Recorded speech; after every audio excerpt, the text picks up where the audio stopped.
All right, I've been given the high sign that it's officially 6 o'clock. In accordance with South Carolina Code of Laws 1985, Section 30-4-80-E, the following have been notified of the time, place, and agenda of this meeting: the Herald, the Charlotte Observer, CN2, and WRHI. Welcome, everybody, to our meeting. I think everybody's getting a little slap happy because it's getting towards the end of the year. We're in the home stretch. You will notice we do not have Dr. Epps with us at the moment. He is playing grandpa right now and is at his grandson's, I don't know, we call it promotion ceremony, not to be confused with graduation, and will join us in process at some point in the next hour or so. If I can ask you all, please, to join me for a moment of silence.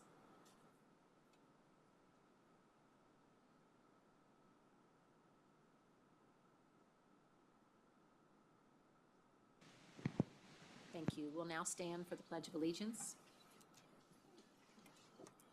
I pledge allegiance to the flag of the United States of America and to the republic for which it stands, one nation, under God, indivisible, with liberty and justice for all. Thank you. We have a rather lengthy agenda today. You've all received a copy of the agenda. Were there any adjustments or corrections? No, ma'am. I should also mention that Mr. Bolden will also be joining us late. He is stuck in traffic, so he'll get here when he can. Accident on Dobie's Bridge. But we have a quorum, so we're gonna jump right in. And the first thing that we have is some really exciting recognition from the School Boards Association, the Champions for Public Education Award. Our very own Ms. Branning and Scott Childress, wherever he just went to, are going to help discuss and present this award.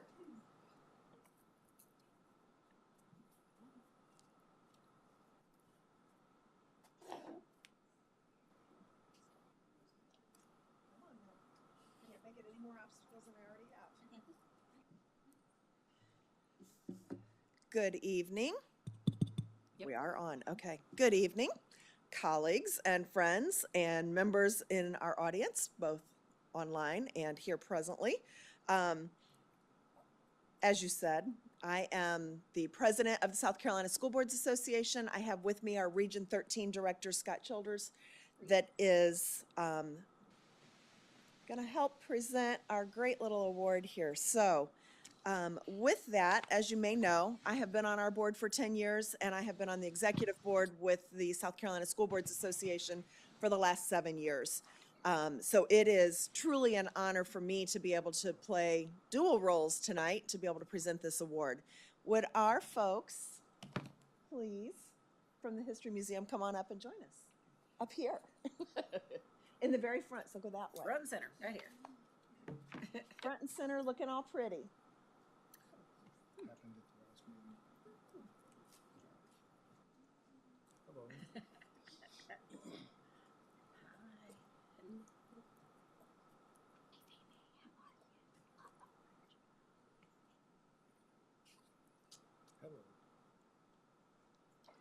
So we are here tonight to recognize and thank the Fort Mill History Museum for all of their hard work and dedication to the Fort Mill School District. Thank you for your collaboration with our district, with our displays, your displays, with your dedication to educating our students with local history, things that I've never heard and learned, and every time I hear your presentations, I learn something new, literally every single time. We also had the opportunity to have you all come and present at our SCSBA Board of Directors retreat, and that was, again, another opportunity where, once again, I learned something new. I have something for y'all, though. So remember we had that discussion, and nobody could, we couldn't get an answer about what her name is out front? Mm-hmm. Her name's Sally Michelle. Her name's Sally, but I keep trying to say her name's Michelle. But so in any event, I'm told from a pretty credible source that her name is in fact Sally, which I thought it was, but then I didn't think it was. So in any event, the link that you all provide in bridging that gap to history and our community is just truly second to none. So we do completely thank you for that. Let me tell you a little bit more about this great partnership with the district. For those who may not be familiar with the Fort Mill History Museum, the organization has a goal of preservation of heritage for the benefit of present and future generations. Students and teachers at the school district benefit from its existence through programs like the Memory Hill History, Trivia Competition, and the History Trunk Program, respectively. These ongoing innovative programs make the museum one of the leading providers of professional development opportunities.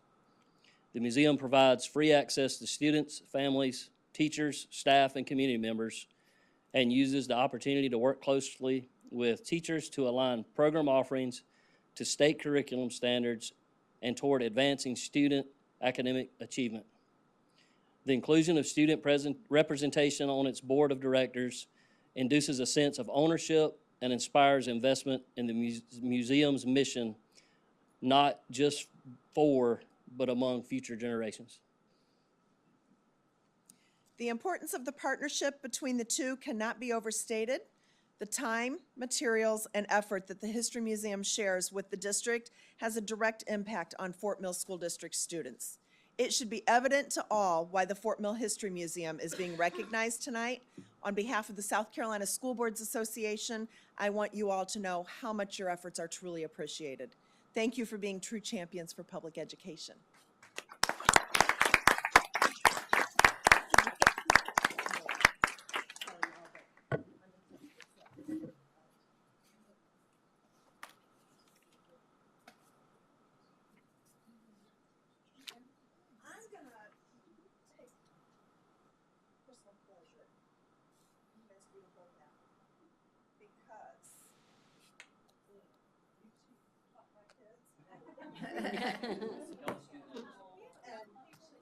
Snuggle in, snuggle in. I know, that's right. Don't mention any of the ones that.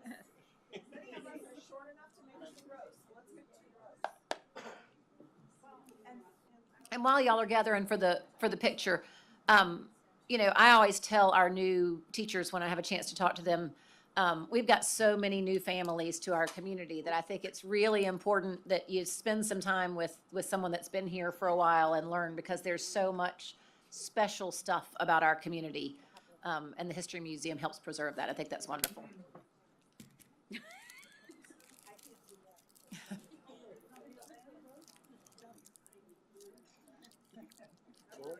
That's Hey. right. Perfect. Thank you.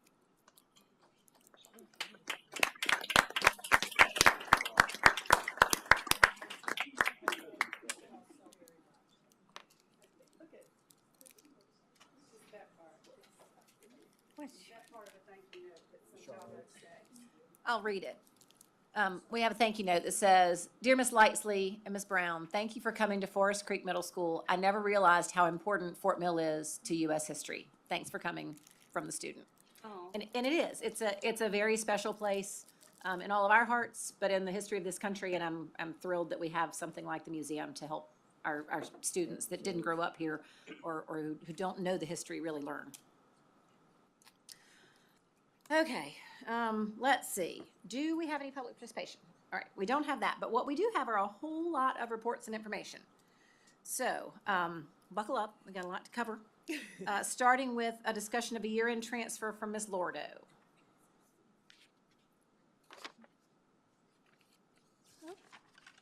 Good evening. There's stuff. Tonight, we're going to discuss the consideration of a year-end transfer, as we have done in past years. So I think most of you are used to me standing up here talking about this, and it won't come as any surprise, some of the items. But just to give you a recap of where I think we stand now, projecting out to June 30th, our additional revenue over budget is coming from two primary sources: property tax revenue and interest income.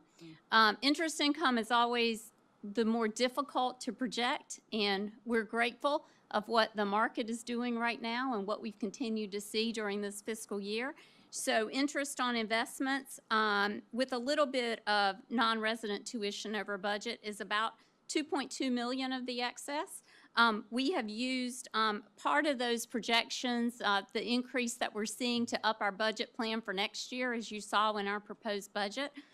but want to be careful with that. We certainly don't want to overestimate interest income next year. The second large item is property tax over budget, and that's coming from really all of our property tax items, which include local tax, fee and lieu, Tier 1, and Tier 3, which is Act 388 property tax reimbursement. And then the newest item is that manufacturing property valuation reimbursement that I shared with you a few months ago, where the state decided they wanted to give a benefit to manufacturers to reduce the personal property tax assessment from 10.5 down to 6. But they didn't want to change it permanently in the state law, so they're doing it through this reimbursement. So we're seeing some additional revenue come in. That started, we're only in the second full year. So we're really just now seeing the full impact. That started effective after 2021. So that is generating about 3.2 million more than budget. And these sound like large numbers, but when you look at a budget plan of over $200 million, we're hitting it 97% accuracy still with our budget plan. So once again, I'd much rather be standing up here sharing this news with you than in the other direction as we plan for next year. But also from the detail I sent you can see it's not coming from state revenue. As we've discussed many times, actually our state revenue is under budget, projecting out to June 30th. And as you know, we have accounted for that going into next year's plan, what we have proposed for your consideration as well. But where I think we'll end June 30th on the revenue side is about 5.2 million over budget.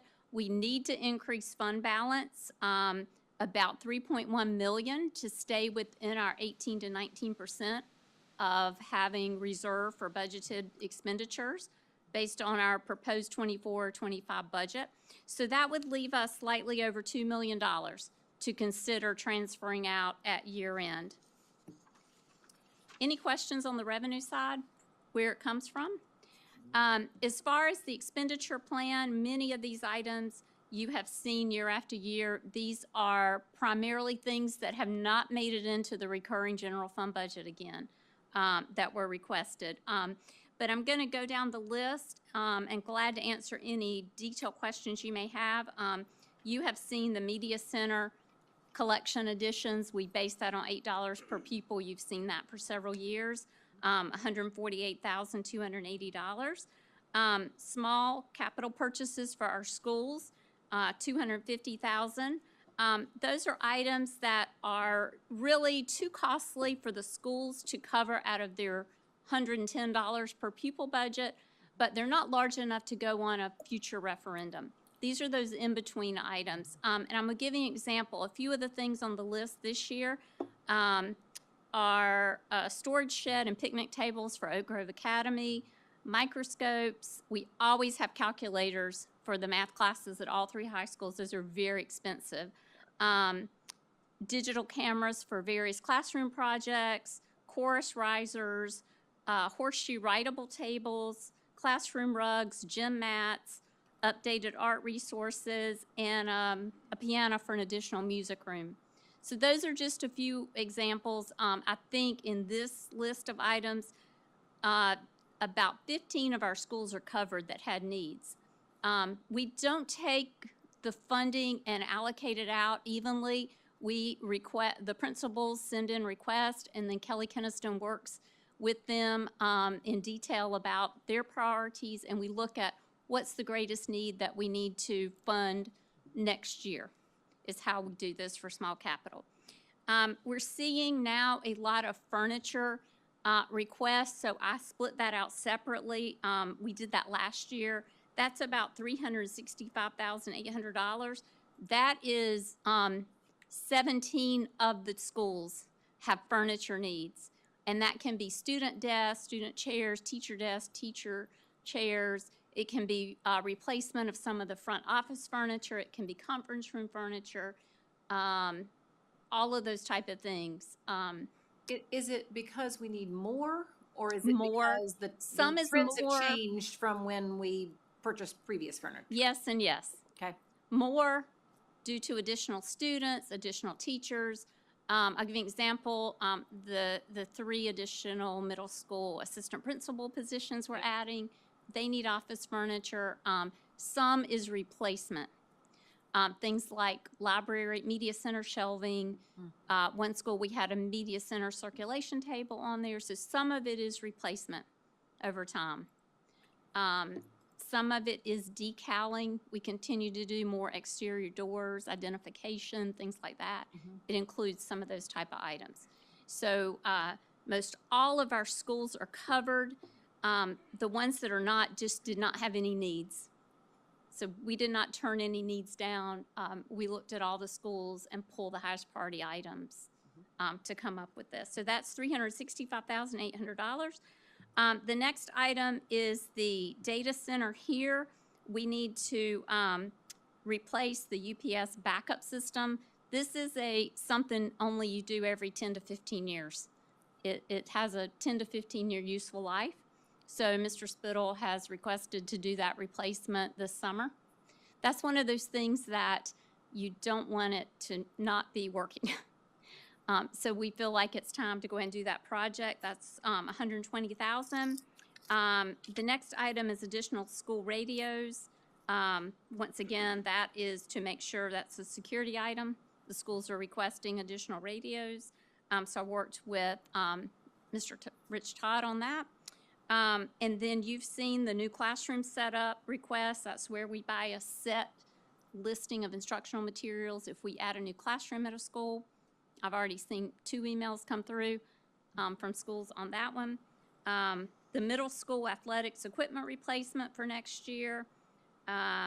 Last year, band instruments, if you recall on the list, we had band instruments for Fort Mill High School and Nation Ford. And this is for additional band instruments for Catawba Ridge. These are the large instruments. Tuba, sousaphone, those type of things. They're very expensive. And so this is additional band instruments for Catawba Ridge due to growth in the program.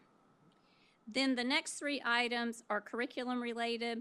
These 3, 2 of these were on category 4 that we do not think we're going to be able to fund in the general fund. And then the middle school GT Art, this is the program, the START program with Winthrop. This would enable us to send more middle school students to that program. So these did not make the proposed budget. And then the last is the $1 million into the contingency fund. I believe I've said before, I feel like that's important as we go into the next couple years of adding new schools. If we have any excess dollars to help us with future budgets, that's going to be a big hit when we go back-to-back years of opening these schools. So that totals the $2,172,620 for your consideration. I'm glad to answer any questions, and I will have this as an action item at the next meeting. Or if any questions come up between now and the next meeting, please reach out to me. I'm glad to share any other details with you. Questions? One quick one. On the revenue side, the part that we did not receive from the state,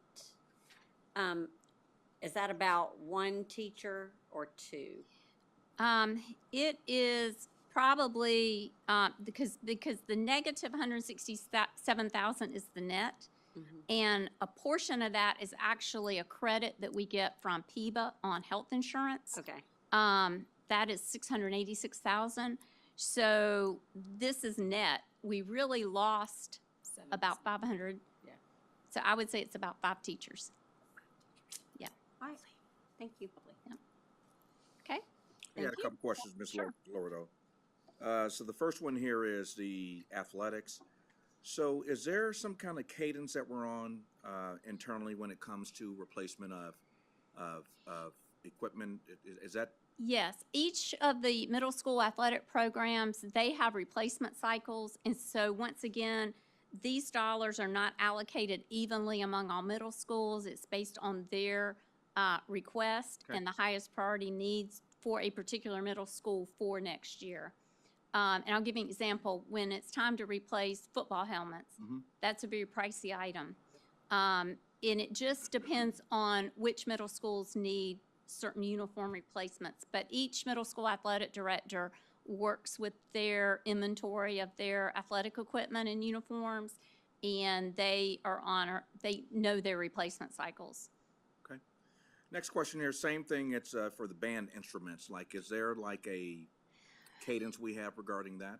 Generally, band instruments and uniforms are very difficult because we do not have a recurring replacement fund for either one of those, and they're very high dollar.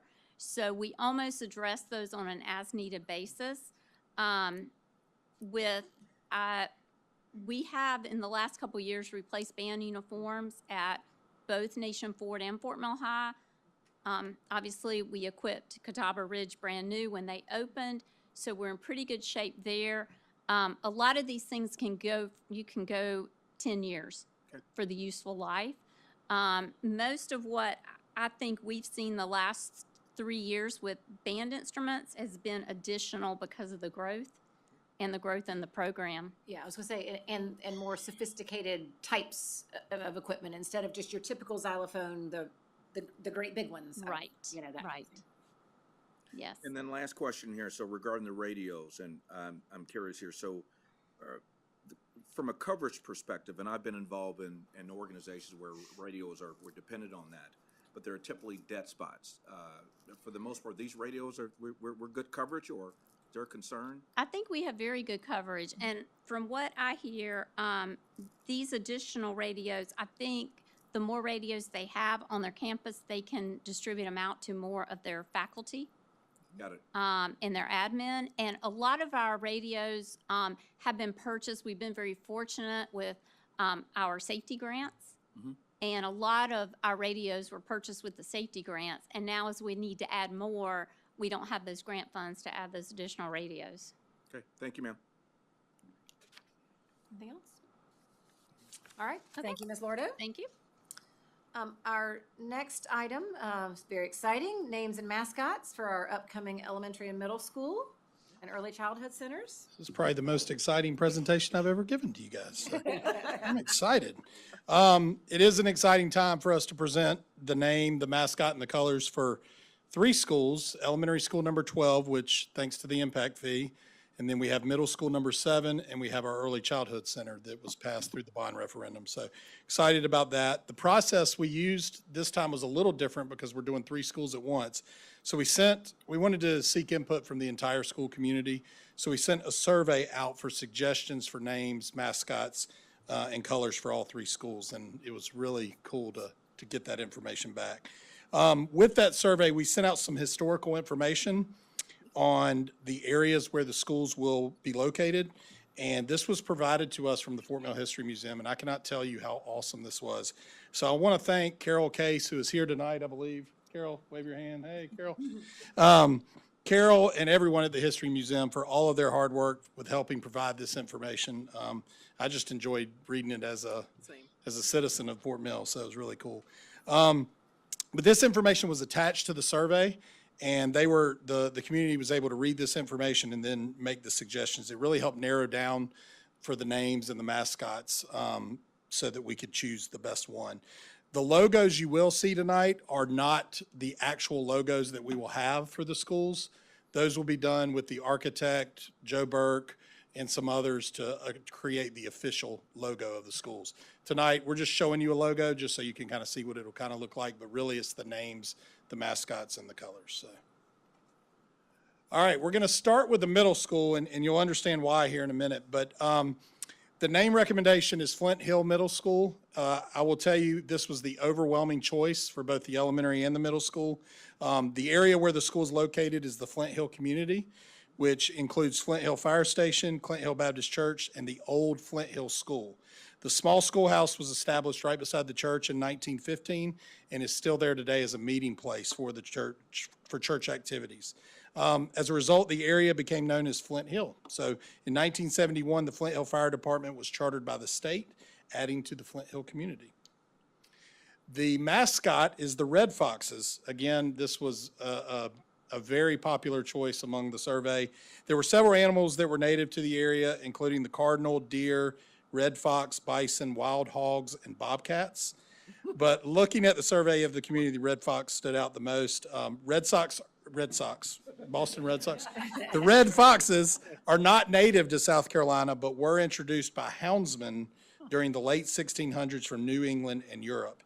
And the meaning, the symbolism of a red fox is cleverness, independence, playfulness, mischievous, and craftiness. And I don't know if I could think of better symbolisms for middle school students, right? So, yeah, so that's good.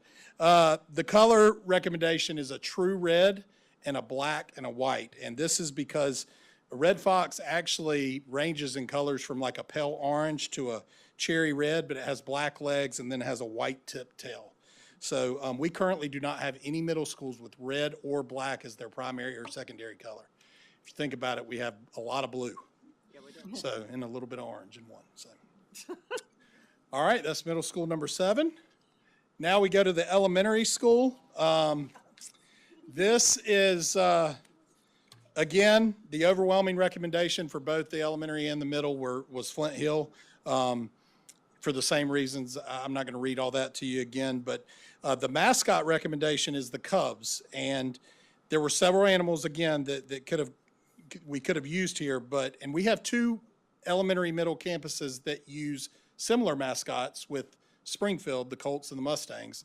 We have Fort Mill that uses the Junior Jackets and the Jackets, but we also have 2 that don't. And that's Pleasant Knoll and Gold Hill. They have the Hornets and the Bulldogs and the Panthers and the Nighthawks. So we kind of could have gone either way here, but we looked up what a baby red fox is, and it's actually a cub. It could be called a pup or a kit, but we kind of like cubs best. So with that said, we felt like the Cubs was a neat mascot to give our elementary students that will be feeding into that middle school, hopefully.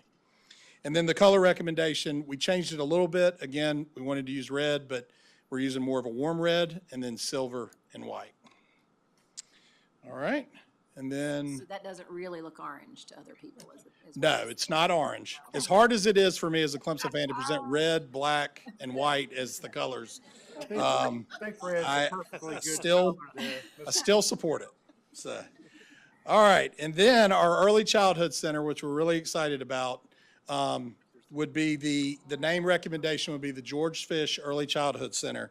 The site of the Early Childhood Center is near the Fort Mill YMCA at the complex located between Springfield Parkway and the Paradise Community. If you remember back a couple years ago, we honored this school, and the community's anchor was George Fish School, which opened in 1925 as the town's all-black public school during segregation. The school was partly funded by Julius Rosenwald Fund and named for George Fish, who was the superintendent of Springs Cotton Mill plants and head of the building committee, and advocated for the school to be built to the same standard as the white schools. So a monument and historical marker commemorating the location of the school are located right at 401 Still Street, which is right down the road from where this early childhood center will be. George Fish School was the center of the community, they said, where programs, festivals, and community meetings were often held. The survey of the community yielded quite a bit of feedback with George Fish on it, and we made sure that they knew the history of it. But it was a very popular suggestion. We also spoke to Rudy Sanders, who's part of the Fort Mill History Museum. He spoke with a lot of the members, or communicated with a lot of the members of the George Fish Alumni Association, and they also felt that honoring this school would be appropriate. So we would like to request the name be the George Fish Early Childhood Center after that school in that community. The mascot recommendation would be the Dolphins. Again, that was the mascot of George Fish School.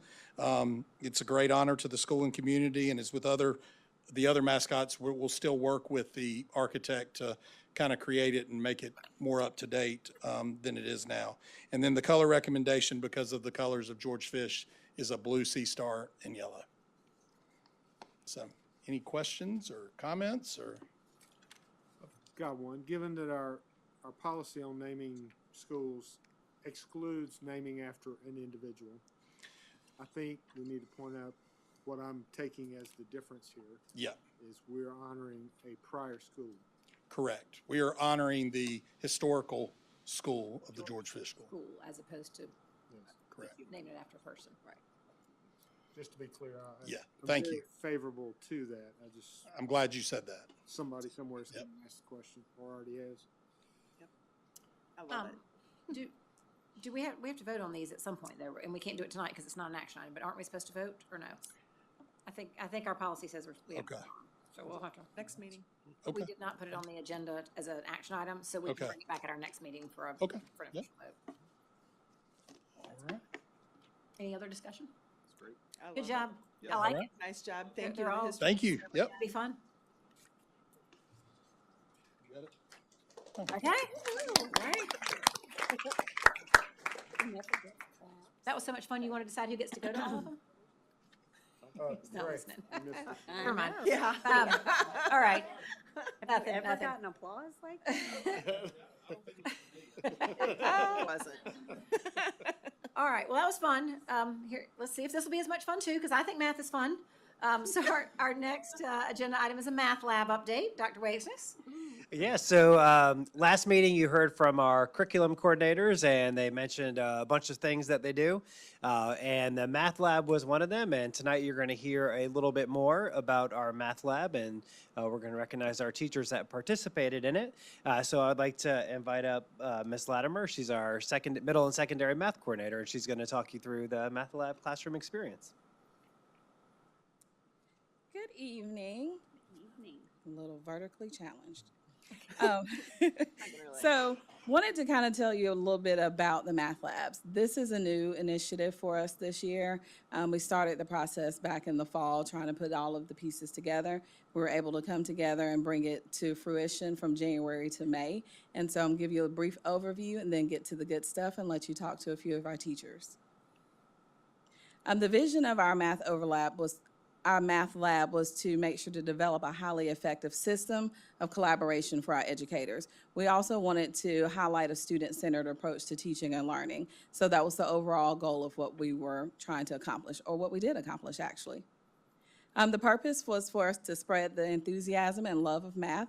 As you said before, not everybody loves math, but we want to make sure that we try to get as many people on board as possible to showcase and enhance best practices for student-centered instruction, engage in reflective dialogue to support their peers with the demands of daily classroom routines, increase collaboration among the teachers in a non-threatening environment. So none of this was punitive for our teachers. Everything was to give them feedback in a positive way and for them to give feedback and collaborate with other teachers.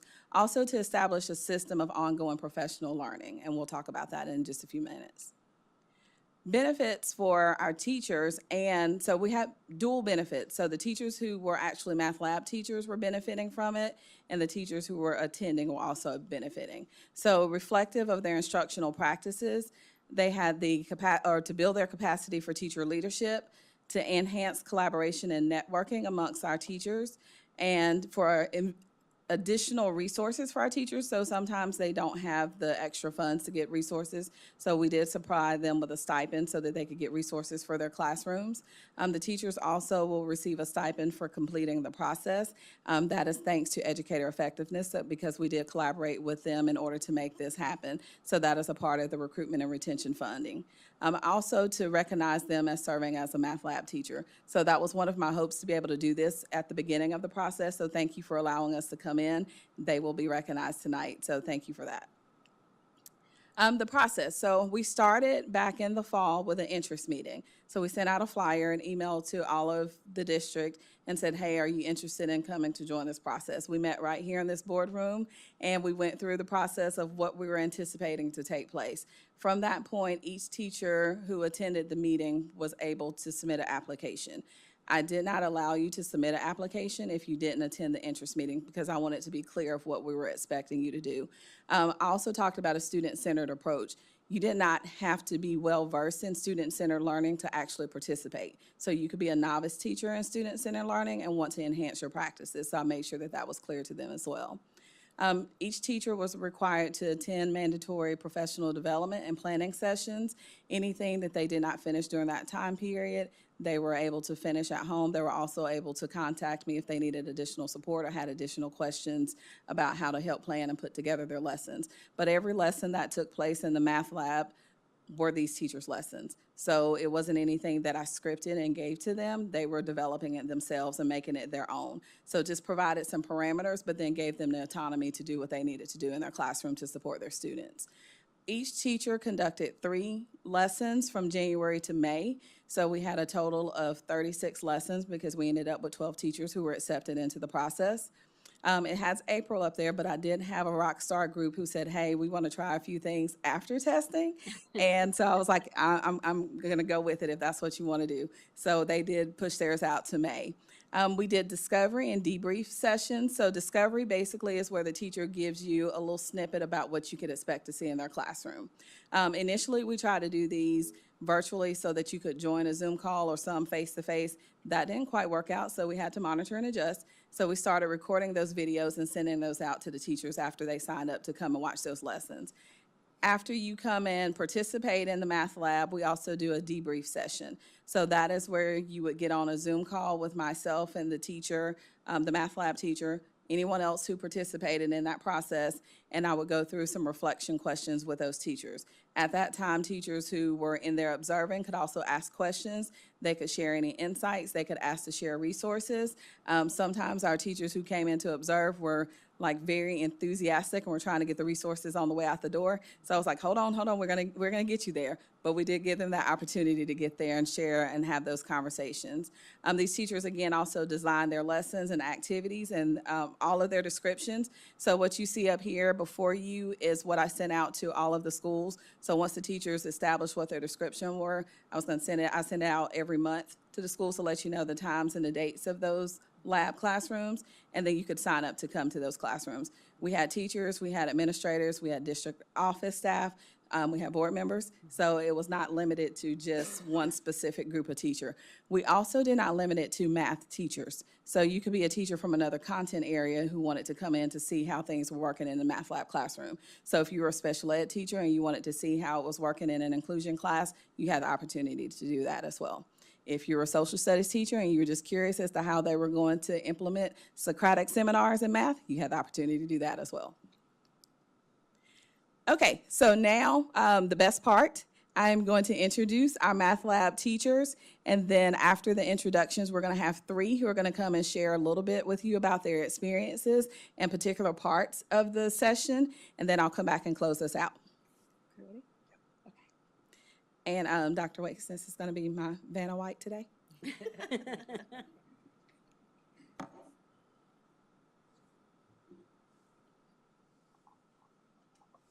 Okay, so when I call your name, if you will come up, walk around to the front and stand up here, he will direct the traffic for you. I told them we're going to have choir rehearsal here, so we're going to get them up here and we're going to rock back and forth from side to side. All right, so Jillian Graham from Fort Mill High School.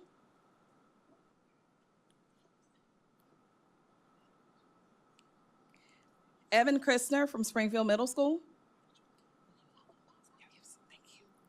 Naomi Elkin, Fort Mill Middle School. We can always make it 2 rows if we need to. Thank you. Heidi Wilkie, Pleasant Knoll Middle School. Sandy Lorick, Springfield Middle School. Elisa Schwilkowski, Fort Mill Middle School. Thank you. Hannah Ritchell, Springfield Middle.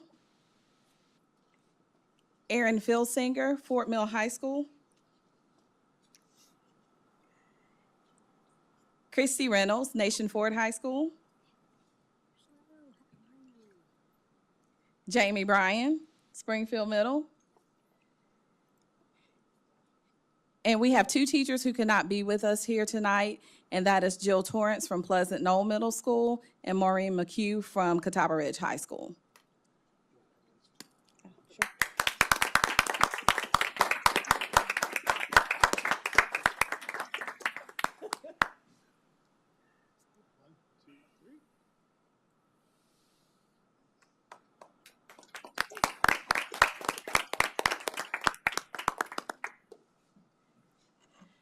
Okay, so now you get to the good part, the best part. You get to hear from 3 of our teachers. We're going to have Evan Christner from Springfield Middle, Heidi Wilkie from Pleasant Knoll Middle, and Jillian Graham from Fort Mill High School, and then I'll come back and close us out. Who wants to go first? Hello, I'm Evan Christner. I'm a 7th grade math teacher at Springfield Middle School. I had the pleasure of doing the math labs. It was an excellent experience. I got to collaborate with all these wonderful teachers with 2 learning sessions. We were able to create high-level lessons together, go over an overview, you know, what it means to have a student-centered lesson going on. And that was really impactful to be able to learn from other teachers from other schools and and also other learning levels as well. This was really meant for you know, the students to learn more, but I feel like we did a lot of learning in those sessions together, and also we did a lot of learning from each other by going to each other's classrooms and seeing some of these lessons, which some of us did. So although it is meant to impact the kids, I feel like it really impacted us to be able to impact those kids. I just want to shout out my PLC real quick, Hannah Ritchell and Miss Sandy Lorick. The 3 of us work together daily hard to make sure we're creating high-level lessons for our students, and they've been wonderful to work with. We've been able to put our heads together and create 9 wonderful lessons to give to our kids, and we steal each other's lessons, and we, you know, go back to the drawing board and see if it works better if we do it another time. So it's really been an excellent experience. This is my 10th year teaching, and together as a PLC we have over 40 years of teaching experience, and we're just continuing to learn every single day from each other, from this math lab, and just knowing that an old dog can learn new tricks, and it's really been awesome. One thing I do really want to highlight is the feedback that we were able to receive. All of us were able to receive really actionable feedback from Ms. Latimer and also the other administrators that were in our meetings and able to come to our classrooms in those debrief sessions. It was really, really useful to be able to get feedback from all perspectives and be able to implement that into our next lessons, then also implement them into lessons that aren't technically part of our math labs where people are coming into our rooms and seeing our lessons, but just in everyday lessons, we're able to implement what our learning from these math labs right into our classroom. So it's really been an excellent experience, and thank you to all. Thank you. And I'm Heidi Wilkie, and I teach 6th grade math at Pleasant Knoll Middle School. In my first lesson as a math lab teacher, I used algebra tiles, which were purchased from funds by the math lab program, to help students learn 1- and 2-step equations with integers. A student of mine, Kimmy, struggled with this concept and used the tiles to gain hands-on experience. Miss Jocelyn Young was visiting my class for the lesson and asked Kimmy to explain what she was doing. Kimmy explained the concept and showed Mrs. Young the process. Now, we know she's elementary, so she didn't know how to do algebra tiles. To explain the process using the tiles, after the lesson, she came up to me and said, "I really do understand this better than I thought I did." The math lab truly helped Kimmy with a key concept in 6th grade math. The students in my class enjoyed the hands-on learning so much it became an incentive for them. After observation number 2, the class that I used asked if they could do lesson number 3. They loved the conversations they had with the observers so much, they began to create a relationship with some of the district leadership. They like to call Miss Latimer, and she didn't pay me for this, by the way, and Mrs. Johnson, the president and vice president of the school district. I'm not sure that these new titles would come with a pay raise, but I sure have an entire class of students that would definitely plead their case. Overall, this has been a great experience for both myself and for my students. From the supplies that I was allowed to order to help with my lessons, to having a community of fellow teachers to seek advice from and valuable feedback that was given to me at post-conferences. I would love to see this continue to benefit other teachers and students in our district. Thank you.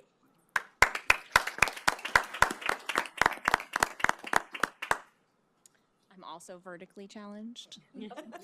I'm Jillian Graham. I have been teaching for 15 years, the last 12 of which have been at Fort Mill High School. Go Jackets. I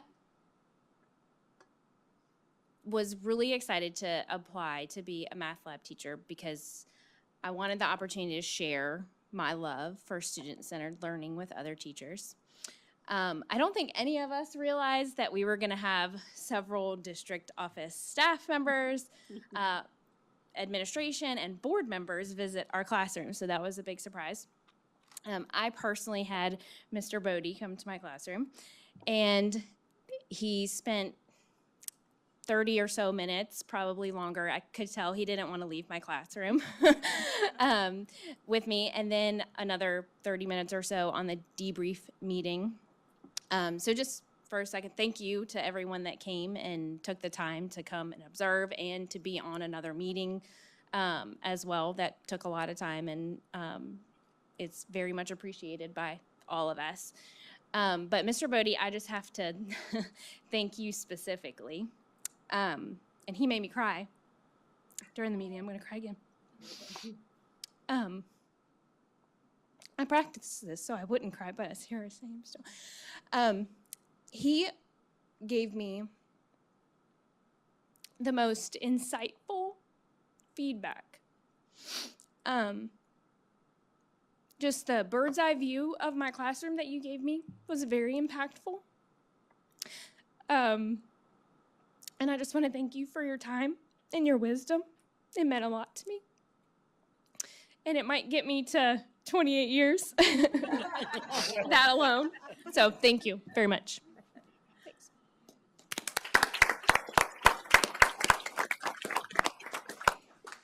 Okay, so I want to close this out with a quote.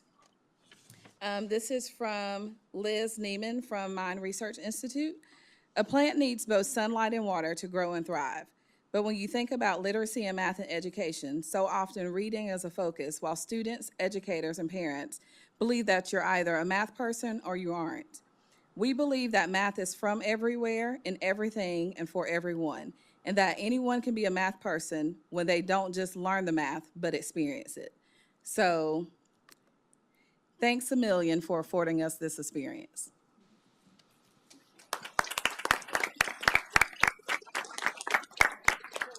So I'm dying to know, how far did the gummy bear fly? That's what's Phil saying. You want to take it? Pretty far. We were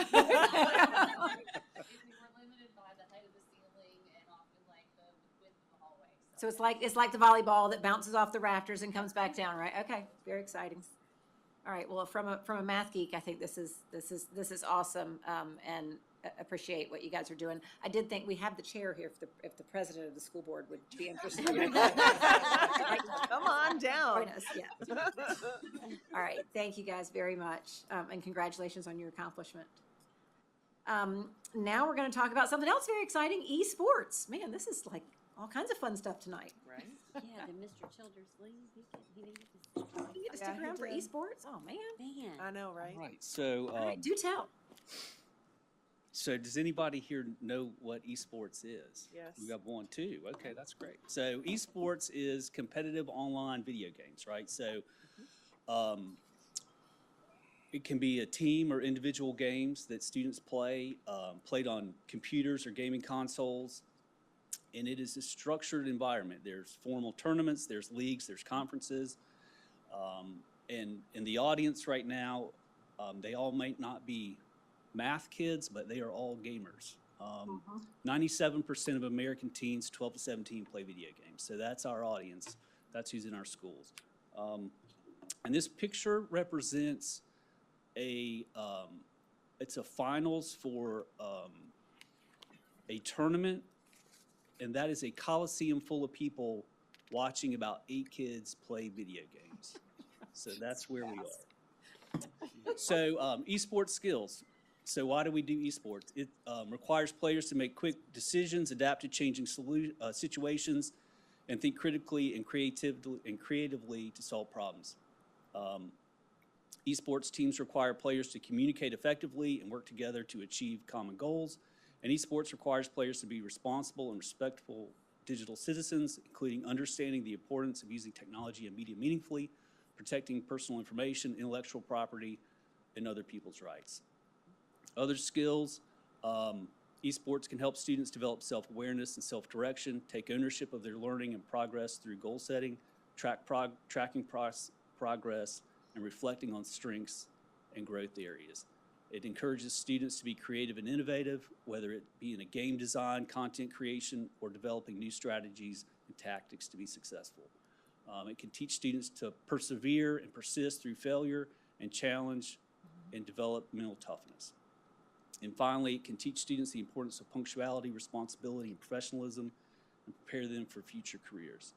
And those are some pictures of our esports program.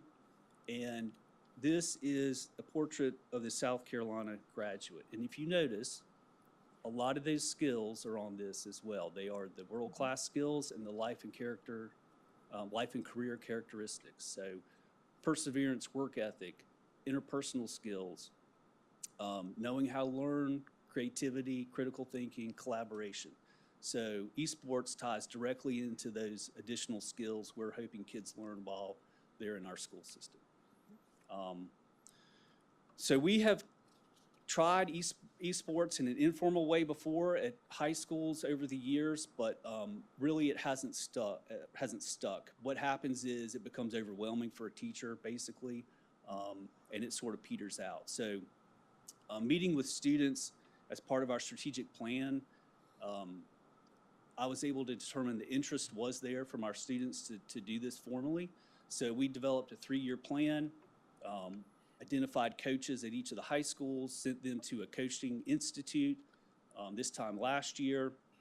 And the goal of that was really to come up with a set of consistent processes and procedures for all 3 high schools, so it would be implemented the same way. They would have access to the same opportunities at each high school. And so we developed a code of conduct for students, a game day routine, coaches checklist, and a companion guide for the coaches. So out of that plan, the first year the goal was to establish esports clubs in the fall, and we were able to do that. And then we wanted to hopefully have enough interest to create competitive teams for the spring season. And then we wanted to retain coaches as well so that we could have some consistency going into year 2. And so far, we've been able to do all of those, except we haven't retained any sponsors because we don't have any. So if you're interested, let me know. Next year, we hope to promote esports and grow the program in the schools. Now that we've had a little success, we think we'll get some more interest. We want to grow those competitive teams. And then we're also looking at streaming the matches on Twitch for our students as well. And then in year 3, potentially adding shoutcasting to those Twitch streams. So that shoutcasting is like sports casting, but with video games. And then I think it would be pretty cool if we could create some district tournaments around the games that we play, and then explore opportunities. The CTE program does have curriculum approved for esports related classes like shoutcasting, streaming, computer applications, and interactive media. So video games are rated by the Entertainment Software Ratings Board. It ranges from E for everyone up to adult. So far, we have been comfortable with playing games rated E and T for teen, which is T is suitable for students 13 and up. So we have limited it to that. Some of our students would like to play additional games, but right now we're only comfortable with T. These are the 5 games that we're playing. We're playing Super Smash Brothers, 10-minute chess, Mario Kart, League of Legends, and Rocket League. And all those are E for everyone except League of Legends, which is rated T. So the first year we've had over 70 students participate at the club level. Interestingly, 43% of those students don't participate in school sports, JROTC, theater, or any other clubs. So this is really their only other connection to school. And research shows the more connected students are to school, the better their attendance, as well as the better their grades. So this is an opportunity for us to reach students who aren't participating in other activities. Out of those 70 plus students that participated at the club level, we had 30 sign up for competitive league play. And out of those 30, we had 1 team one Rocket League team make it to the playoffs. We had 11 students make it to the Super Smash Brother playoffs, and we had one Mario Kart team make it to the playoffs. And we participate in the high school esports league in the East Coast Conference, and that is typically all schools in the Eastern time zone. So what happens on game day, they log into a portal, it matches up students in that conference, and they get connected, and then they go and play each other across schools across the East Coast. And then depending on your playoff league. Do any of the other districts in South Carolina have esports leagues? Yeah, there's a few. Okay. Yeah. And then if you make it into the championship bracket in the playoffs and win your East Coast Conference, there is a national tournament as well. Oh, my. We did not make that yet. Here we go! Video games has like a negative connotation sometimes where you'll see, oh, all you do is sit around and play video games, right? But there's a lot of good things that come with it, and that camaraderie where you're in a room filled with people who love it as much as you do. You get that same kind of family unit almost, like you have in your football and your baseball and your basketball teams.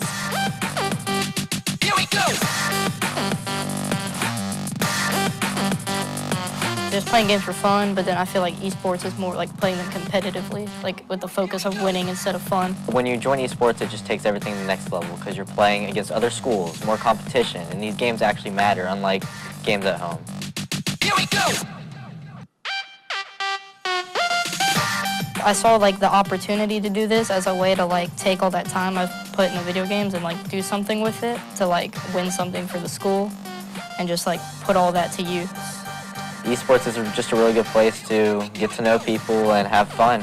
I just think it's just a really good opportunity. Here we go! So that's our promotional video.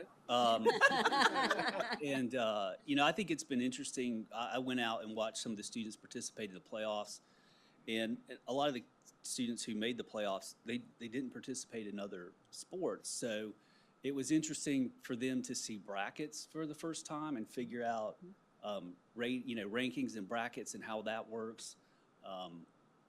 And they did a great job. They represented their schools really well. So I'm really excited about what the second year holds for us. And I just want to give a shout out to the coaches that, stepped up and really took ownership of this program at their school level. So at Catawba Ridge, we had Amanda Baer and James Sweet. And then at Fort Mill High School, we had Andrew Davis. And at Nation Ford, we had Maria Lopez Torres and David Truesdale. So they are our coaches at the high schools. And just excited to see where we can go next year with this. So do you have any questions? I have a question. Talk to me about the cybersecurity component to it with as much online bullying and things of that nature that goes on. I've watched my kids for years. One turns 30 today and still plays games. But so I've watched my kids be in rooms where they're group talking and texting and whatever's going on along with playing their games. What does this look like where that's concerned? Yeah, so I think this has been a great opportunity for us to teach these students about digital citizenship and that they do represent the school when they play. So, we do have them turn off chat during the game so they can't, chat with the other team.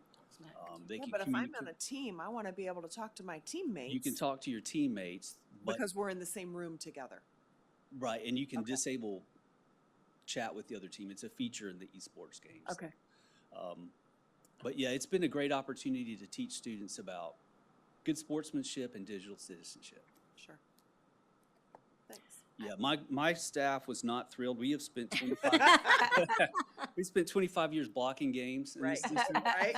And I went to them and said, "Hey, here's what we're gonna do," and they were like, "No, really? What? Why are we doing this?" But we're doing it because there's a lot of student interest. Talking with students, they really were excited about this opportunity, and we're excited that it's worked out for them. Is there a chance that it's going to go to middle school level?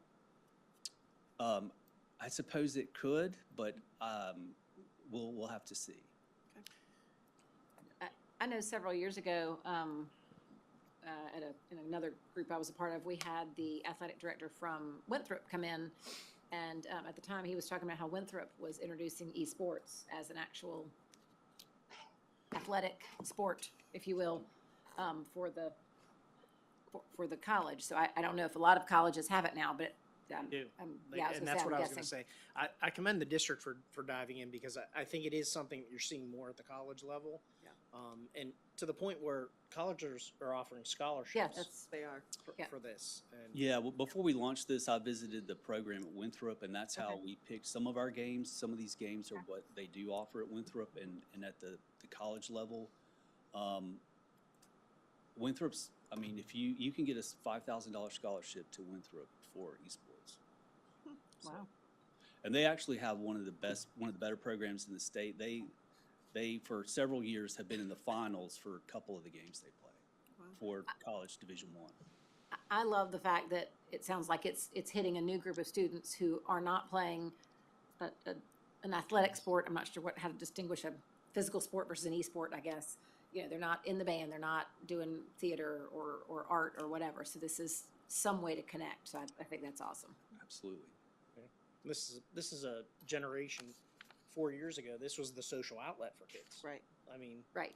When they couldn't get out of their house, a lot of them were having social interaction. And through their esports. thing. Right. Yeah. All right, any other questions? I feel like I want to ask something. I grew when I was growing up. Like this stuff was like really coming on the scene. So I remember all my friends kind of getting into it, and you know, and I've been a part of this stuff, and they definitely don't require their players to be responsible and respectful digital citizens. Let's just put it that way. Do you have any? And I remember I've seen this with a lot of my friends. They would just like, it's a term called rage quit. Mm-hmm. I mean, literally, they get so angry because something didn't go their way. Do you see any of this stuff? Well, so I did not want to, I wanted to set our coaches up for success. So one of the things we did is we provided them with a set of curriculum for an introductory esports gaming class that they could use as part of the club. And it's interesting that you mentioned rage quit because the second lesson in that is about rage quitting. And what rage quitting is you get so frustrated and angry at the game that you quit. And so, again, this has been an opportunity for those coaches to work with these students and talk about, you know, if we're going to be successful, that you can't have that level of an emotional response. You have to, you know, channel that energy into a positive. And so it's been interesting to see the coaches work with students about that. But, yeah, that's an issue. Yeah, I mean, I guess another one would be, and it doesn't look like any of the games that you're playing really kind of dive into this, but like it would be like the desensitizing of some reality aspects. Violence and things like yeah, that, yeah. Yeah, which I think everybody kind of has a concern about, but it doesn't look like you're really diving into anything. I'm not sure what League of Legends really covers. I've definitely heard of that one before, but So it's any a issue like there? a capture the flag. Okay. 5-on-5 team kind of thing. Yeah, that's why we're sort of sticking to the T's, you know. But even within that, there's you know some games that we have so far not wanted to play. But I mean, the students are definitely playing these games outside of school, and you know they definitely want to be a part of that at school too. So. Are you getting a lot of push on like for like Fortnite and things like that? Yeah, and that's right, and that's why we're really wanting to play games that you can compete in the high school esports league, and some of those you cannot, and so we're steering away from those. The goal really is to generate interest in the competitive games, in the club to move to the competitive teams. Cool. Thanks. All right. Thank you. All right. Any other questions? All right. Very exciting. All right, we've got special services. A whole bunch of you guys are going to get up. I'll let Dr. Maziarz take it sort of. I will start us off. Good evening, everyone. Not sure who decided to put us after esports, but. So tonight we're here just to provide a general overview of special services, kind of a year in review. I am going to start us off, but I do have two other members of my team who are also going to be helping. First, we're just going to start off with a general overview, just so we're all on the same page of what our obligations are for both under IDA and 504. We'll give a general overview of the number of students we serve, the number of staff that serve them, and some other things, and then I'm going to turn it over to my other team members and talk about actually what we're doing directly with students. And then I will come back and wrap it up and talk to you about our state report card that is solely for special ed. So, but anytime, feel free to stop me and ask questions. So just so we're all aware, there are two main legal documents that are throughout this district that are providing services and protections to students with identified disabilities. One of those are IEPs, which are from under IDA, and the other one is our Section 504 plans, which is under for Section 504. There's a lot of similarities, but there are some differences. When you're looking at an IEP and IDA, that is an education law. 504 is really more about civil rights and making sure that they're not discriminated against. IEPs, you're much more looking at specialized instruction with the special education teacher, along with other service providers. But to be eligible for an IEP, you do need that specialized instruction. Whereas 504, you're mainly doing accommodations. You could have some related services, mental health, behavioral support, consultation, with OT-PT speech. But it's much more about what the regular ed teacher is doing in the classroom, whereas IEPs, you're having much more direct contact with service providers. Something we all need to pay attention to during budget season is that under IDA, we do get additional funding to serve those students. 504, there is no additional funding. It's just something that as a institution that receives federal funds, we have to agree to do. Under IEPs, there are 13 different disability categories. Under 504, it's kind of endless. So all require parent participation, parent consent, all come with a host of rights and protections for both. So the students we serve, as you can see, I kind of started back at 2021 because we all know that was kind of the year long of COVID. So things were quite different then, and things have slowly but surely gotten back to normal, but some things have not. So as you can see, back in 2021, we had about 1,656 students being served under IDA, another 1,164 under 504, so roughly about 2,820 total with students with disabilities. We saw a huge increase the following year. Now, is that a total result of COVID? I think a lot of it was.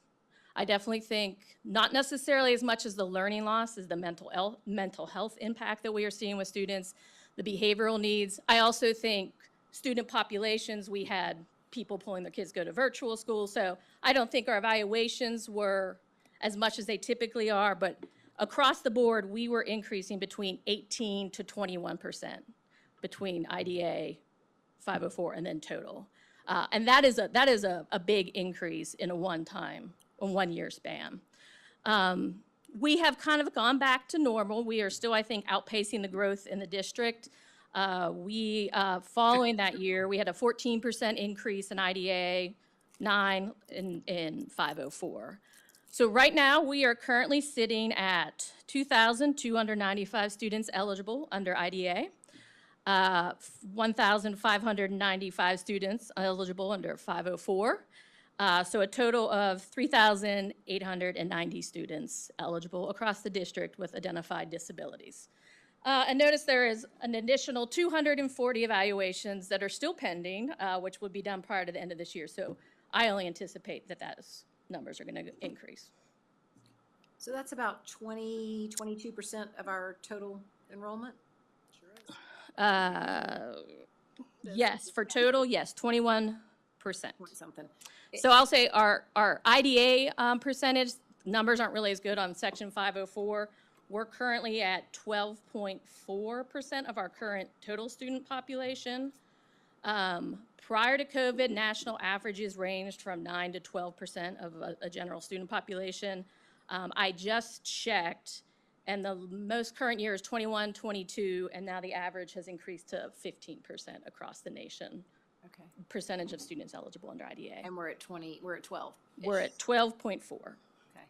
And But- prior, oh, go ahead. I was say, but 20-something that qualify. When you add in the 504 and those students with disabilities, we are currently sitting at 37, wait, yes, 30. 21 of the current student population. Okay. I just want to point out the 2 years-ish prior to COVID, I was keeping track of and conversing with you, getting information. It seemed like over the summers, we were adding roughly 500 students. And over, what I remember was over half of them were being evaluated at that point in time.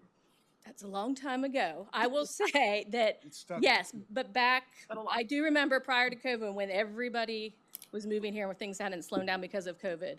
Yes, I believe on average, we were probably getting in 100 to 200 kids over the summer that had been identified in another school district with an IEP. Now, whether we had to test all of them, I don't know, but yes, we were definitely growing that quickly in prior years.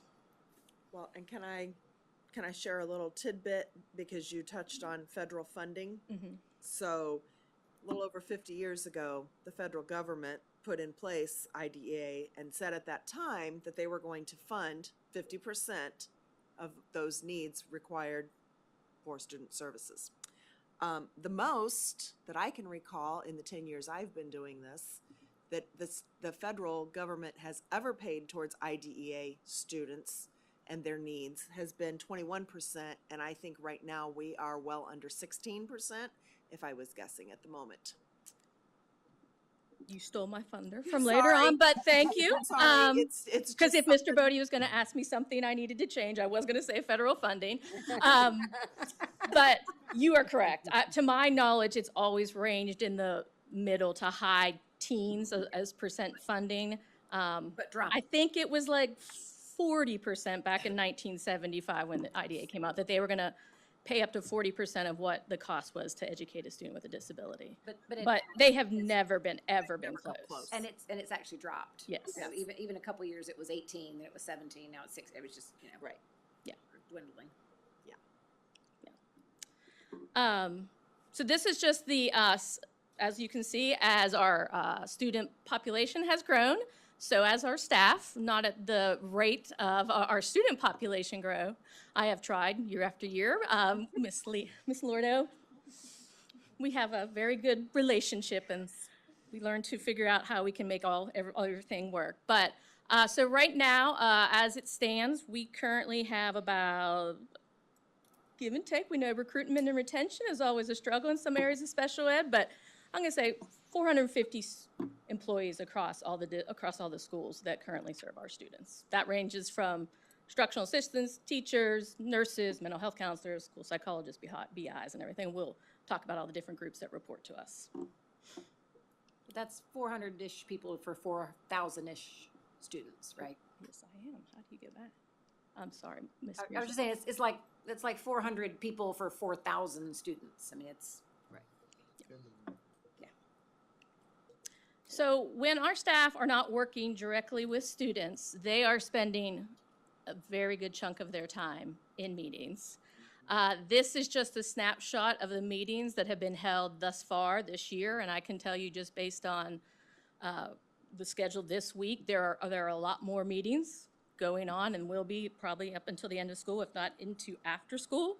So when you add up all those numbers together, we have had 5,379 meetings, either under IDA or Section 504. Average meetings, just for all you're aware, they could range from 30 minutes to 2 hours. They can last several days. I will say on average, a meeting is probably about approximately an hour. Lowest amount of staff that are going to be at a meeting are 3, but that could range up to, I think the highest I ever had was 22. So when you add all that together, that is a lot of time that is spent outside of the classroom, meeting our obligations under IDA and 504, but just to paint a picture of, they're just not in classrooms providing services. There's a whole other component that I think is very stressful for staff. How many special services individuals are typically in any one of these given meetings? Minimum you can have would be 3. You could have an LEA rep, well, I'll say school staff, an LEA rep, a special ed teacher, or a speech pathologist, and then the gen ed teacher. That's the minimum. I would say typically there's probably going to be either a school psychologist or 2 or 3 related service providers. So I would say your average meeting, probably more like 5. When you get up to, middle and high school, I mean, we might have all 4 core teachers there. And I mean, so again, they can get very large. And an administrator. Excuse me? And an administrator? And an administrator. So Dr. Maziar, Dr. Federoli's done a good job of schooling me on this subject. I know, I'm sure he has. Not to get into too much of the weeds, but can you just kind of spell out for me as I continue to learn? And I've been spending a lot of time when we visit our schools. That's one of the first places I ask a principal or an AP to give me exposure. When we say meetings, what do we mean by that? Well, as you can see, there are various different meetings.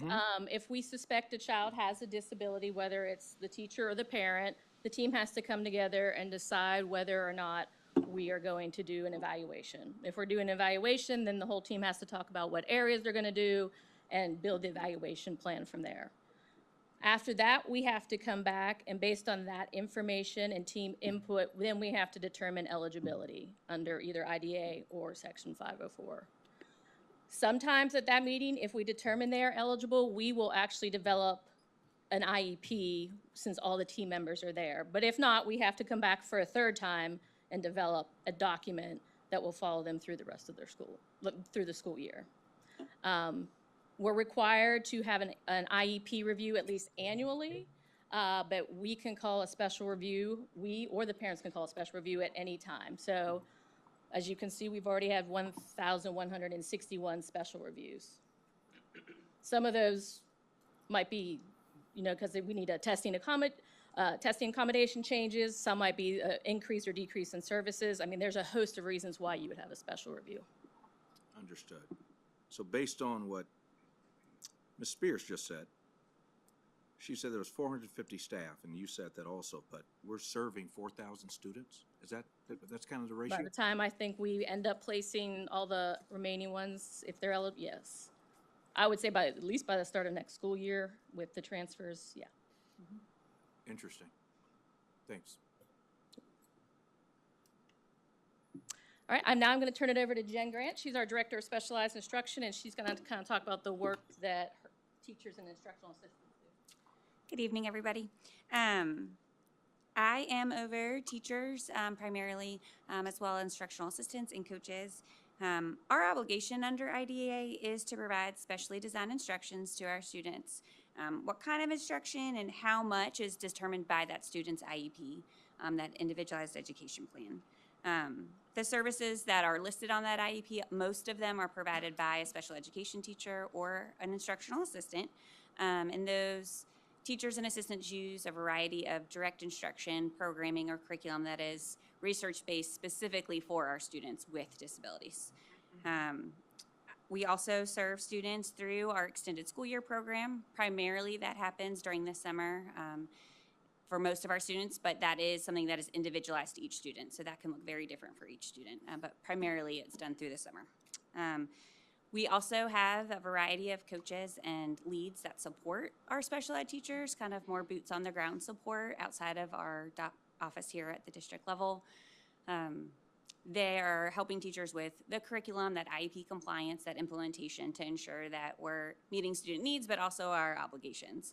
So currently right now we have 12 lead special ed teachers at all levels that serve our students, along with 2 instructional coaches. But thanks to y'all, we'll have an increase in coaches for next year, which we are so excited about, because we know that research shows us that having a coach on the ground level has such a big impact on students, just increasing their knowledge and skills, but then on that transference piece to actually putting that into practice and impacting student growth, as well as our ability to stay compliant with all of our legal obligations, which is a huge component of their job. So this is a visual of the kinds of services that we would provide. So we're obligated to have a continuum of services based on student need. So the three bigger arrows are the services that we provide within our schools and where most of our students are served. Obviously, we have some students who are served out of district or in some other home-based or homebound, but the majority of students are filled within that inclusion resource or a special setting classroom. Legally, we're required to serve students in what's considered their personal least restrictive environment. So for most students, that is the gen ed environment, but it might be one of those other arrows on the board. Because that's our obligation, ensuring that our students with disabilities has access to the gen ed content and to the standards is a priority for us. And so through my work this year with Amber Smith from the curriculum department, we've done a lot of collaborating to provide professional development to both gen ed and special ed teachers on co-teaching practices, inclusive practices in general, just to make sure that we are having an inclusive environment across the board. And then here's a visual of the kind of specialized instruction that our teachers are providing. So this is the number of services provided. So under ELA, so that's reading and writing, we provide over 3,000 services to students. Math, we're at about 1,600, and then functional is a lot of different things. So that can be behavior, that can be social skills, daily living skills, transition. So that encompasses a lot of other things outside of just our content area that we're obligated to support. Any questions on the kind of services we're providing? Okay, I'm gonna pass it over to Lori. Hello, I'm Lori Murillo. I'm the Director of Psychological and Related Services. Related services are those services that we provide to our students for them to access their special education program. So this is in addition to the specialized instruction that Ms. Grant just spoke about. So here on this slide, you'll see a list of our psychological and related service areas and the providers who support those students. And we provide related services to students both under 504 plans and IEPs. But ahead of that, I'll talk a little bit about intervention plans that we implement to support our students ahead of those plans. So these are students in general education curriculum. They are not identified as students with a disability under 504 or the IDEA, but they do need a little extra support in various areas. And this chart here shows you the current related service plans that we have for these students. So currently we have over 1,900 intervention plans in general education. For social, emotional, and behavioral needs, we have 253 students who receive mental health counseling outside of a 504 or IEP plan. And the number is not up here, but we have 180 communication plans. So students who need a little bit extra support with speech or language skills. So these intervention plans are implemented in a variety of ways. It may be direct service with those specialists, or it may be in consultation with the general education teacher and those related service providers so that the majority of those supports and accommodations can be provided by the teacher right in the general education classroom. The intent here is that with a little extra support, these students may never need to be identified as students with a disability under 504 or IDEA. So these 23-ish hundred plans are for students not part of the 4,000 that we talked about earlier? Typically not. Sometimes in I would say very rare cases, we have students who may have a 504 or IEP, but may have interventions in a certain area that don't quite rise to the level of requiring that specialized instruction. But yes, By and large, overall, these are additional students that are being served. Correct. Oh. Sorry. Oopsies. I don't know what happened to my chart there. So for students who maybe those interventions aren't intensive enough for them in general education. They may have multiple areas of need. Some of those students may then be referred by the school team for an evaluation. So these are our evaluation numbers at this point in the school year.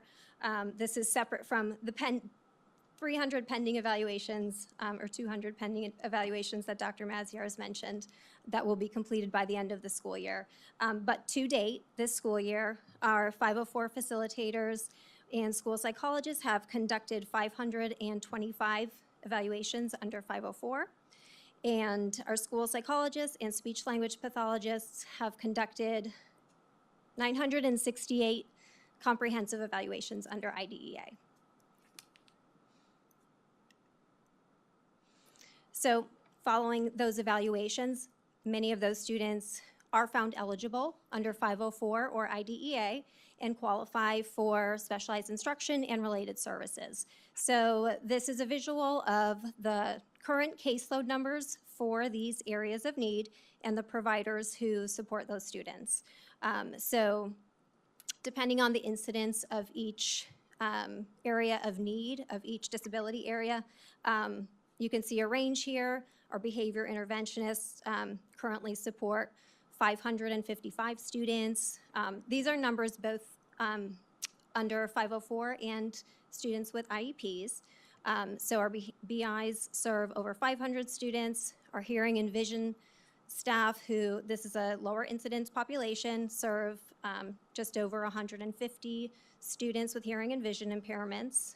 Our mental health counselors are currently serving 322 students. Our occupational and physical therapists have almost 300 students that they serve in total. And our speech language pathologists, which this is communication disorders, is a higher incidence population, are serving nearly 900 students with communication needs.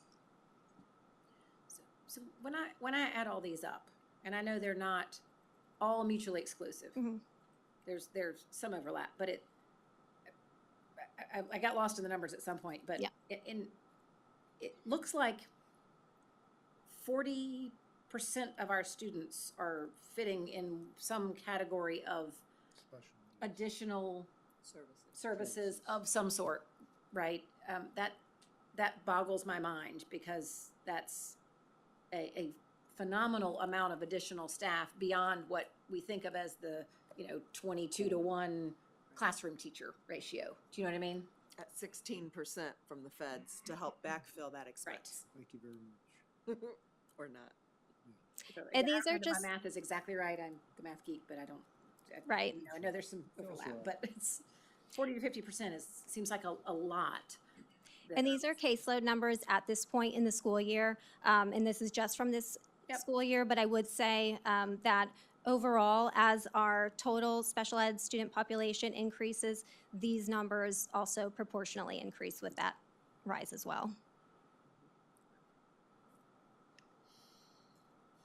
One of our other related service providers are our school nurses, and we have 26 of them. Our school nurses serve all of our students in all of our schools, regardless of 504 plan, regardless of IEP. Our nurses do develop individualized health plans for many of our students with specific medical needs, and those plans outline the medical needs that need to be addressed at school by the school nurse, and that's under the direction of the student's physician. But currently, we have over 1,100 individualized health plans that our nurses have developed this school year. And if you look at these numbers here, this is from August to April of this school year, and as a group across the district, our nurses have encounters that range from about 30,000 to 40,000 per month. So these are sick health room visits, these are tube feeds, these are daily medications, but it's about 30 to 40,000 on a monthly basis. One per school? Some of our schools have more than one nurse, but generally, yes, one per school. Depending. Break it into a per capita, per head. Right. Depending on the school population, some of our schools have more than one nurse. Any other questions? I will turn it back over to Dr. Meziars.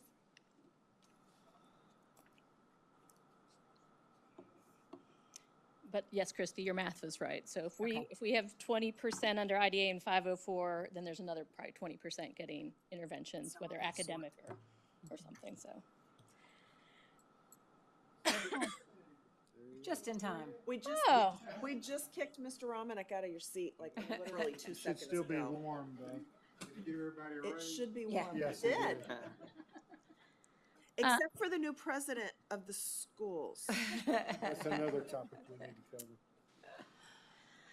Well, I will say it's, in my opinion, very hard to accurately measure success for students with disabilities, or any student, because they're all individuals. And so while something may not show up on a test score, does not mean that we have not been successful in helping that student be successful in his life or his educational career. However, the federal government has determined that there is a way to measure the effectiveness of our special education services. So this is solely looking at IDA, so those students served under IEPs.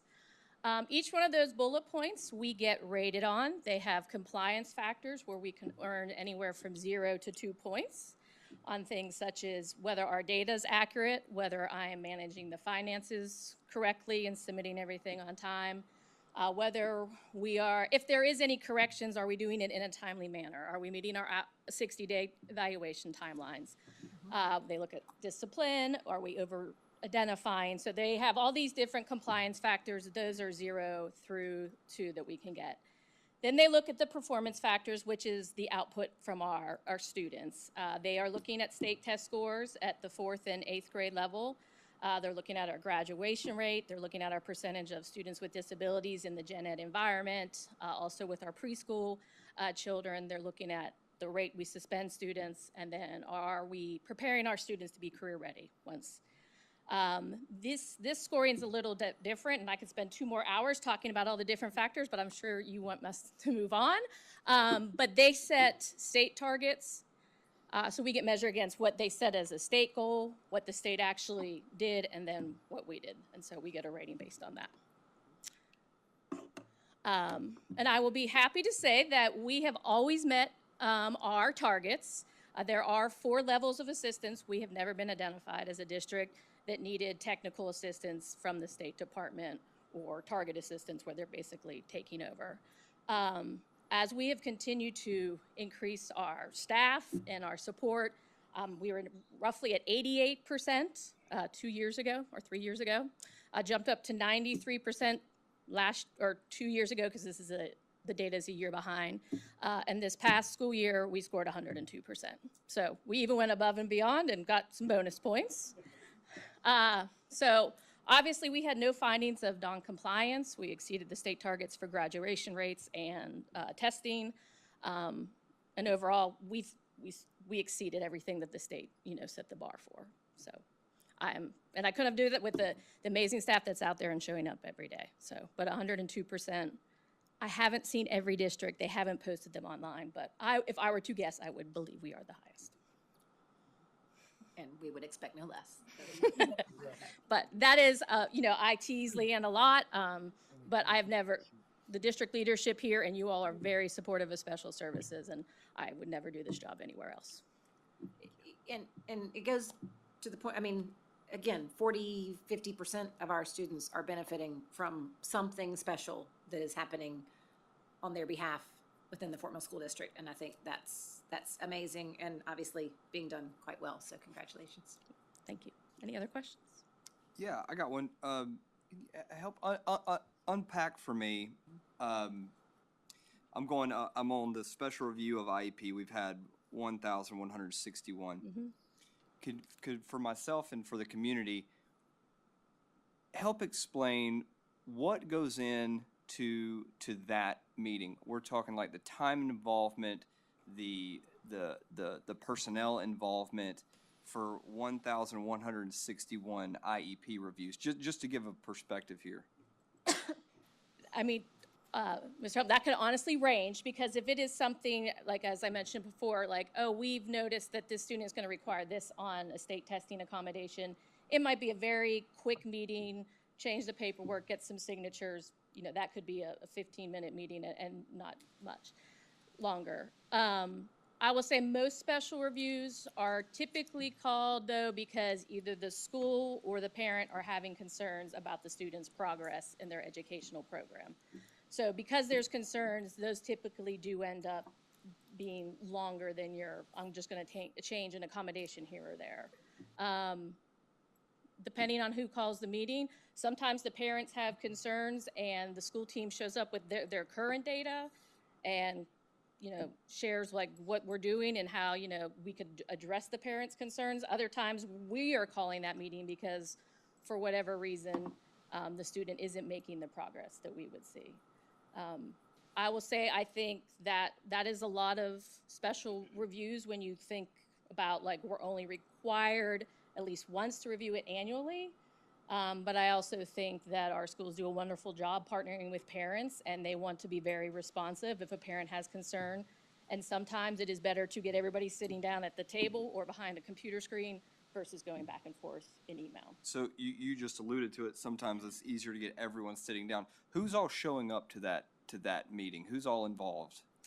So by law, we have to have required team members would be an LEA rep, which is typically an administrator, whether it's school level or a district office staff.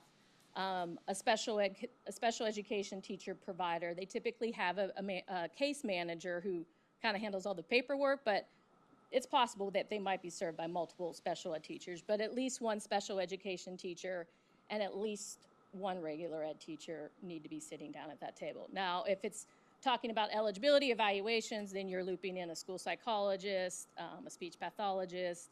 If we're having discussions about like the behavior in the classroom, we're looping in the behavior interventionist. So if it's communication, you're looping in speech therapists. Some students require all of it, so you might have all of them be sitting at that meeting. We do have the ability to excuse if they're not a required team member under the law. We are trying to, I think it's better when the parents can hear directly from service providers, so we do our best to at least have some contact with them, but we can shorten the number of people in the meeting if they're not required team members. Well, I mean, to me, just as a parent with kids in the district, it has meant the world. Everybody just heard how many people are involved, and you said, hey, this meeting can be 20 minutes. But these are the amount of people that have to be involved. So they're all professionals, they all have calendars, and they're making it specific, just centered around that kid at a parent's request. I think that just goes above and beyond of what a parent like myself could ask for from our district. So just me personally, thank you so much. That means a lot. Well, and does not that also mean that while those providers, if they're classroom teachers or a special ed teacher, you're now looking for a substitute to cover that if an administrator in the building is unable to, or let's say that we've got multiples in the building at the same time, you're definitely having to have a substitute teacher.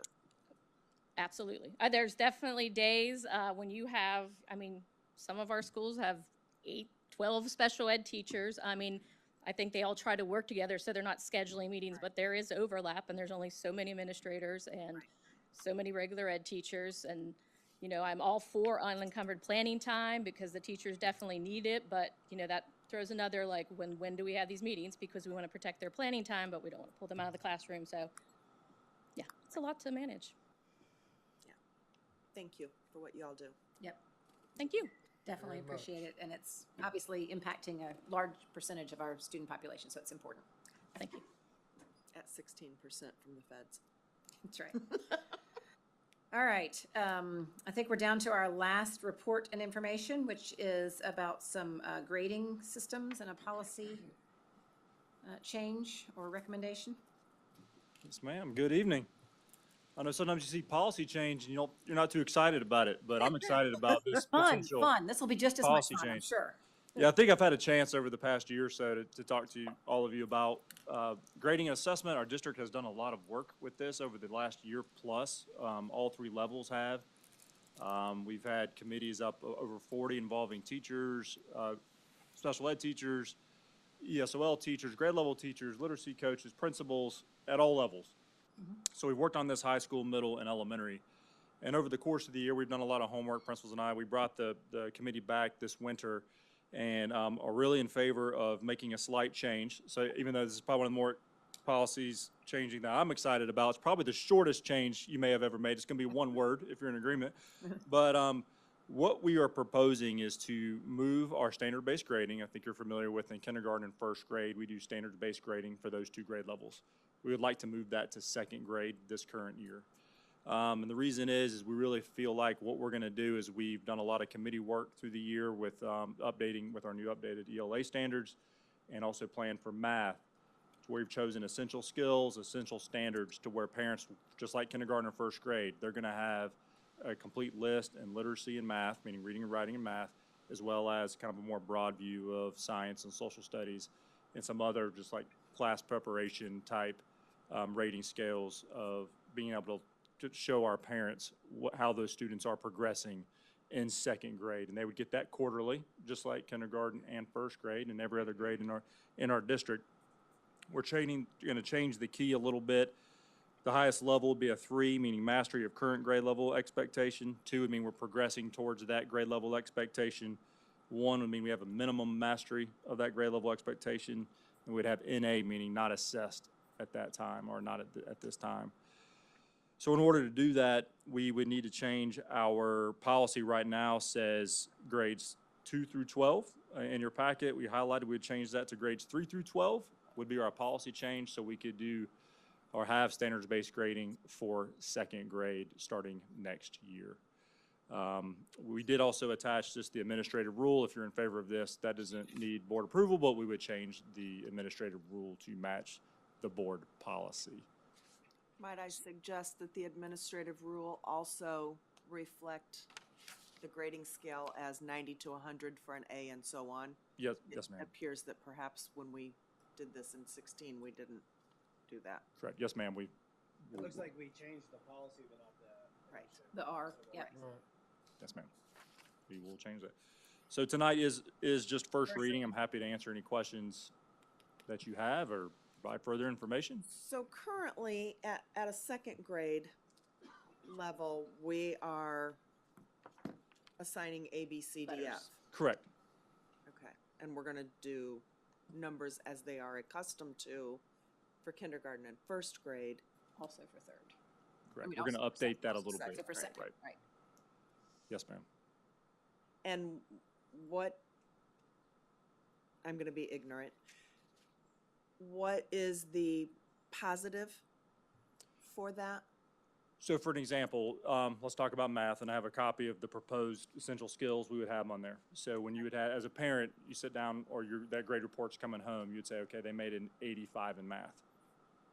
Okay, what exactly did we cover in that particular quarter? Right. So we would have broken down on here, for example, you would have, and we've made them all, they're all going to be I can statements. So for a parent, they're going to read, the student can break apart 3-digit numbers using different combinations of hundreds, tens, and ones. Another one would be, can they read, write, and represent numbers through 999 in many ways? I can solve one-step story problems using addition and subtraction, and it kind of goes on and on. So you would have, we have several skills that we deemed essential for 2nd grade. So you would have, are they a 3 in that area? Are they a 2 in that area, meaning progressing?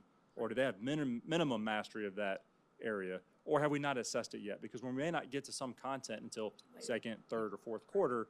So it's okay if you have NA on some of those skills because we may not have gotten to that instruction yet during that year. So as a parent, you're going to be able to see the exact skills your child did successfully on and not successfully. So if you would have taught, say, first quarter, 8 of these skills, which of those 8 did they struggle on if they got that 85? What are the ones that they did well? And I think sometimes, too, I've heard over the years, sometimes teachers, they want to make sure they have enough grades in the grade book. So let's look at literacy, for example. Do you give another vocabulary quiz? Do you give another grammar quiz? What are you going to do to make more grades, even though grammar and vocabulary is only a small part of a reading or writing skills we want students to know in a specific grade level? So I think it just provides a little more clarity into what the skills and strengths of that student are and what are the specific areas that we need to instruct more on and to help that student. So ideally, by the end of the year, they've achieved a 3 across the board, meaning that they've mastered the skills and the standards that were necessary for that grade. Correct. And there could be a skill that if you taught it first and second quarter, and they may have only gotten a 2 on it, meaning they're progressing in that, the teacher still has time to work on that second semester, so you can see by the end of the year that, okay, they have now mastered that skill. But with the traditional grading, what if you didn't give another assessment on that? So that would that student been stuck on a B or a C forever? Or would you have a chance to kind of actually show the student and the parent that, yeah, through the course of the year with potentially intervention, if they needed it, they were able to have mastery. So, and that's another reason too, we feel like this will help build confidence with our students, knowing that they have all year to master some of these skills. For some students, it's not yet. We know that some kids, they progress at different rates. So this provides that for them. Do you feel like you see a future for this grading scale? Like if data comes back and we're seeing this thing really help with what you just said? Yeah, yes, sir, I do. And honestly, my hope is if this goes well, we would roll up to 3rd grade next year. And the reason is with the Read to Succeed law, if students aren't meeting the expected criteria in reading, then they have to maybe mandatory summer reading camp as well as being retained. And we ran into some issues in the past where sometimes you have grades that, again, that don't reflect those necessary skills that match some of our other screening and assessment data, where here we would have the exact skills in both reading and writing. So we feel like this will provide, again, just better clarity, a better understanding of what are the specifics to what a student needs to be successful. So we think, hopefully, I guess my dream would be to eventually hopefully get it to up through grade 3 so we could provide an accurate understanding of how they're doing up through that 3rd grade Read to Succeed law. Any questions? Nope. All right, so we'll bring that back for an official action item at a future meeting. Yes, ma'am. Thank you. All right, but we do have one action item, the Early Childhood Center approval to negotiate the contract. Mr. Romanek.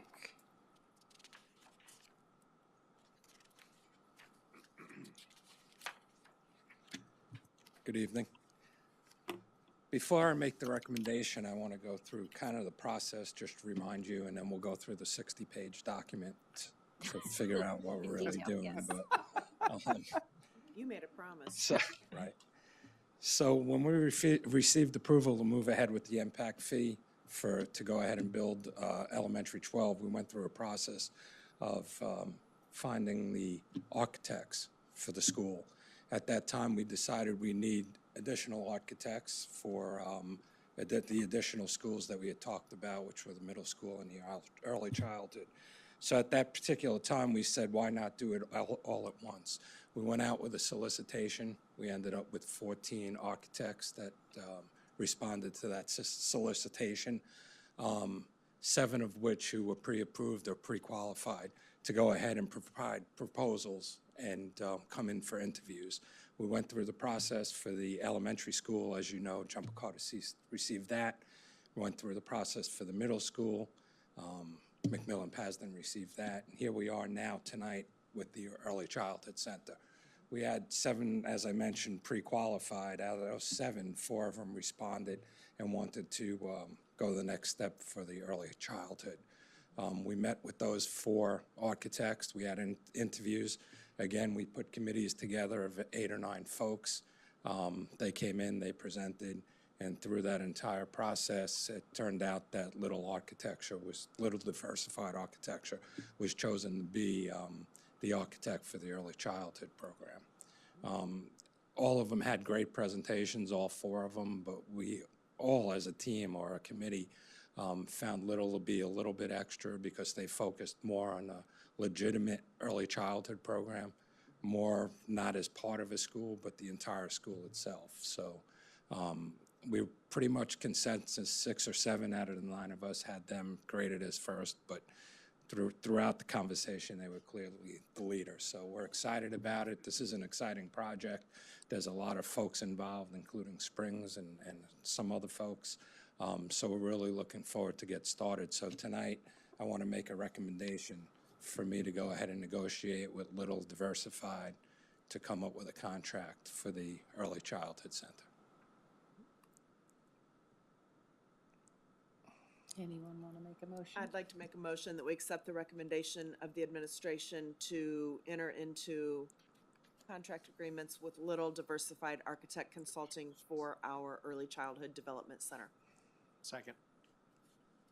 I think. Yeah, that was a mouthful, I know, Well, I think sorry. the motion, the second is that we accept the recommendation to proceed into negotiations, not necessarily contract at this point, but negotiations Correct. with Little Diversified for the Early Childhood Center. Yeah. Discussion, questions? I mean, it sounds to me like they have an expertise in something like this, which is different than what we have in the other 20-plus facilities. They had brought in a partner with them whose sole focus is early childhood education. So it wasn't a school with 6 classrooms. Yeah, I like so that because it is. impressed us. And I then, don't know how it's different, but it just would seem like it might be different than a traditional elementary school. right. And then they provided 4 or 5 different versions of just thoughts. I mean, we're going to design the buildings as a team, but just their thoughts of bringing the inside out, outside in, things You that may remember, we worked with Little before on this. they helped us design this upfit of the building here. And they're Charlotte. They have about 30 employees actually that live in Fort Mill. So it'll be good synergy together. And hopefully we'll be able to come to an agreement. And in 2 weeks they'll be here to present the shortened version of what I've included in your package. I did read all 60 pages, or look through all 60 pages, so I About- appreciate an abbreviated. But about 40 of them were pictures. They were, that's right. why I said I looked through it. I did like the page where they had their employees with all Yeah. their parent of the Right, student in right. the district. Mhm. I like that personal connection Yeah. because we talk a lot about Fort Mill family. Agreed. Right. So. Any other discussion? Do we get to see any other past projects that they've done, like case studies Sitting in it. on their, We were like specific about specifically for Early childhood. for early childhood? the other folks that they brought in. They had come up, and I think there's some examples in there of specifically for early childhood. But I'm sure they can bring more when they come in. But that was their main focus, which was a little bit different from the other Yeah, that's what I like. Yeah. 3 respondents. It was exciting. It was exciting stuff. So now we'll get a committee together, and we have we're starting to plan for the first visioning meeting with them. That'll include certain staff and teachers and whomever else to take care of designing the building and what's going to be in it. Nice. Any other discussion? All those in favor signify by saying aye. Aye. Any opposed? All right, begin Thank your you. negotiations. Thank you. I believe that draws us to a close on the open session. We are in need of an executive session to discuss personnel and legal issues. Motion to go into executive Thank you, session. everybody, for joining, and we will now move into executive session.